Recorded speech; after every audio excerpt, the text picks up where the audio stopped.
So, I understand that you had 3 wives. 3 beautiful wives and many beautiful girlfriends, although not at the same time. Oh. But they were all, I can't say a bad word about any of them. They were beautiful, they were smart. I probably didn't deserve them. So, can you explain to me how you had all those beautiful women? Well, I don't want to brag, but I got a really big bank account, and I think that attracted them. Makes sense. So, yeah, I also heard that you dated a centerfold. Yeah, for a very short time. Her name was Nani Maka. She was a beautiful Polynesian dancer, actually one of the most beautiful women I've ever seen, completely unspoiled. She was fantastic. I was her date at the Artists and Models Ball in Miami Beach. And when we pulled up to the hotel, the valet parking was all full. So we had to park about halfway down the block and walk to the hotel. Walking on Collins Avenue, this girl was so gorgeous. She literally stopped traffic. Cars came to a screeching halt to get a look at her. She was that good looking. When we went into the place, you have to picture what goes on in an artist and models ball, because most of the models are nude from the waist up. In fact, there was one who was wearing a leopard skin thing like Tarzan, but only on one shoulder, so that one boob was out, hanging out. Anyway, with all of these nudes there, when I walked in with Nani Maka, they stopped taking pictures of them and wanted pictures of Nani. That's how good looking she was. And when we went backstage to meet the MC, who was Milton Berle, big name, he did one of these things that he usually does when he can't speak. He couldn't talk. So, she was that good looking. Wow. Do you have any pictures of her? That's a funny story. When I got married to my first wife, she made me throw out all my photos of Nani Maka, including the magazine where she was the centerfold. Ooh. And so last September, I was in Vegas, and a colleague of mine, Dr. Rodney Fong, who practices in Hawaii, we were talking, and I happened to mention that I dated this Polynesian dancer, but that I don't have any pictures of her because my wife threw them out. And he said, well, have you ever Googled her? And I said, I never thought about that. So I Googled her. Not only did I see the pictures of her, I saw pictures of her that they posted on there at the time I was dating her. Wow. Yeah. And I have those here. If you can see them now, you see them dancing. She was beautiful. Wow, yes. Very beautiful. I also saw a photograph taken of her last June, about a year ago, and she still looked beautiful. And she's no youngster anymore, neither am I. But she was just absolutely beautiful. So tell me about your first wife. How did you first meet? Well, I went down to the beach, Haulover Beach on Miami Beach, and I didn't even have a bathing suit on, but I was looking over the beach and I saw this beautiful blonde sitting on a blanket. And I'm, believe it or not, a shy type when it comes to women. I just couldn't get up enough nerve to go down on the beach, go to her blanket and start talking to her. And so I drove home, and I was so mad at myself for not having done this.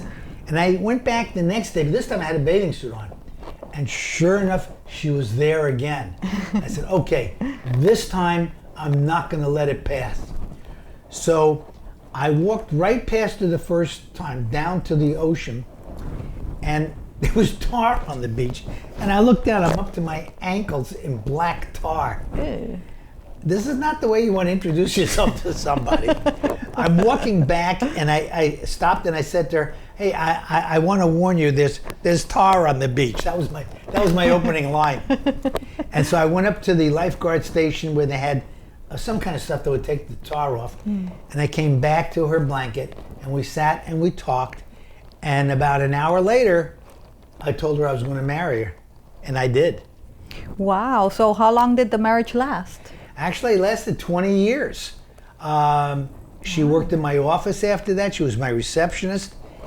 And then one day, this sheriff's deputy walked in. His name was Ray. And their eyes met.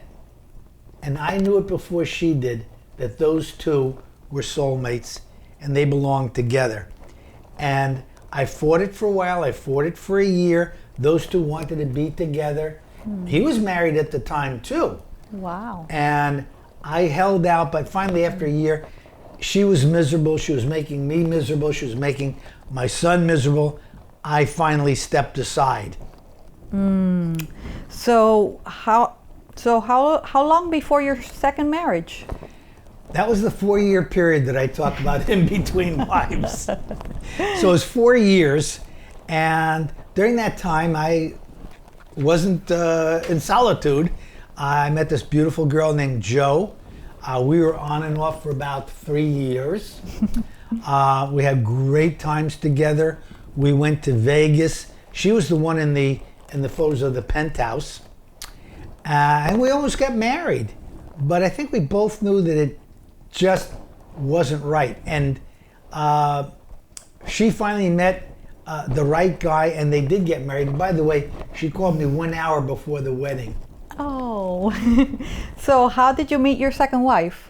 Well, a friend of mine who we were in the same field. He wasn't a neurooptometrist.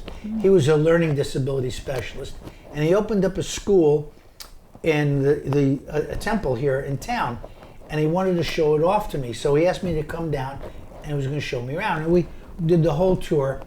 And when we finished, we're standing there talking, and I hear a couple of girls on the phone, and this one in particular, I'm just hearing her talking. She's so sharp, and I turned around, and not only was she sharp, she was beautiful. And I said to him, "Is she married?" And he said, "No, we're just living together." I said, "Oh," and I waited 2 years for her. Actually 4, but 2 years before we actually got together, because she was dating somebody, I was dating somebody, but it was worth the wait. And we had a wedding and honeymoon on a cruise, and believe it or not, we got along great with my first wife. What? Yeah, we double dated because when my son would have something going on at his house, or he would invite us out to dinner, he wanted his mom, and she would bring her husband, and he wanted me, and I would bring my wife. So we got together. It was very, very, very friendly. About a year before Ina and I got divorced, she wanted a boob job, and so I bought her a boob job. And so whenever we were out to dinner, Ray would look at him, and he'd look at me, and he'd say, "Thank you, Steve. Thank you."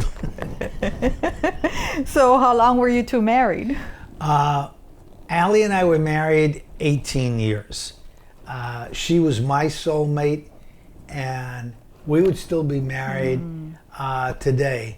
But she fought lung cancer for 3 years. She was very, very brave, but she just didn't make it.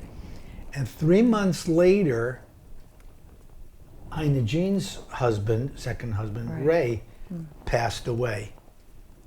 Oh, I am so sorry. I think I see what's coming. Yeah. Ina Jean said to me, "Do you think we'd ever get back together?" And I said, "I don't think so. The divorce worked out too well." So you never got back together? No, never got back together. We went out for dinner once, but realized this just wasn't going to work. We saw each other at my son's house on different occasions. In fact, one time on the 4th of July, he had a bunch of people over, and my first wife, Ina Jean was her name. She was bragging to everybody about how well we got along before and after our divorce. And I said, "Yeah, honey, I mean, we had 15 great years together." And she said, "Well, we were married 20. I said, "I know, 15 of them were pretty good. Well, it's a shame you guys never got back together. No, she passed away about 3 years ago, also from lung cancer. So then you met your third wife? No, after Allie passed, and I really missed her very, very much. I was very lonely. I met Sandy. Sandy and I lived together for a while. She had a lot of problems. She was on pain medication. But one hurricane season, when the hurricane was approaching, she called me because she lived in a flood zone, and she was a little bit worried, and she said, "Can I come stay with you?" And I said, "Certainly." And the next day, Jean called and said, "Hey, I'm afraid to stay by myself. Can I stay with you?" And I said, "Well, Sandy's here. We have the master bedroom, but you're entitled to the second bedroom." And she said, "Fine," because Sandy and her got along well together. So she came over and we spent the hurricane together. But as it happened, I had plane tickets for Vegas. And since their electricity wasn't back on yet, I left the two of them together and I flew to Vegas for the weekend. So is that how you met your third wife? No. My third wife I actually met online. We were Skyping for about 4 months. She was from Bulgaria. And I wanted a wife that wasn't American. Why, I don't know, but anyway, I did. And I tried to get her a visa, and I couldn't. And I spoke to the embassy there, and I said, "Well, how can I bring her over here?" And they said, "Well, you can get a fiancé visa." And I said, "How long will that take?" And they said, 6 months. And I said, "No, is there any other way?" And they said, "Well, you could marry her." Gee, talk about a shotgun wedding. But anyway, I said, well, at least I deserve to go over there and meet her, and because we've been corresponding for 4 months. My son thought I was crazy, as did everybody else. And he says, you're crazy. And I said, yeah, I know, that's me. So I went over, and after a couple of days with her, I said, I'm crazy if I don't marry this woman. She's beautiful. She's a lot younger than me. She's got a great personality. She's very intelligent. I loved the people in Bulgaria. And so we got married. And I remember distinctly at the ceremony, she cautioned me. She said, the whole ceremony is going to be in Bulgarian. When I nudge you, you just say, da. Same as in Russian. Da means yes. So in the video we have, you can see the person doing the ceremony going on, and then she gets to a certain point. You see, now you go like that. And I go, da, and she goes, yes. And so the marriage lasted about 5 years, and it was great while it lasted. We got married there in Bulgaria. Then we had another reception here in the United States, and I invited all my friends, including Ina Jean, my first wife, and she took part in everything. And when the marriage finally ended, and after she got her citizenship, I think there's any cause relationship there. Anyway, she gets her citizenship, and we get divorced. And my son says to me, "Dad, I tried to tell you. I told you so." And I said, "Barry, you don't understand. Knowing the outcome, I would do it again in a heartbeat." It was great. So is this a photo of the three of you? Yeah, that's a photo of the three of us. And notice that I haven't eliminated the possibility of a fourth. 3 wives. Is that what keeps you so young? Yeah, because I was 9 years older than my first wife, 16 years older than my second wife, and 23 years older than my third wife. And I thought if anything ever happened to her, my next wife was graduating elementary school as we speak. And on to the next chapter.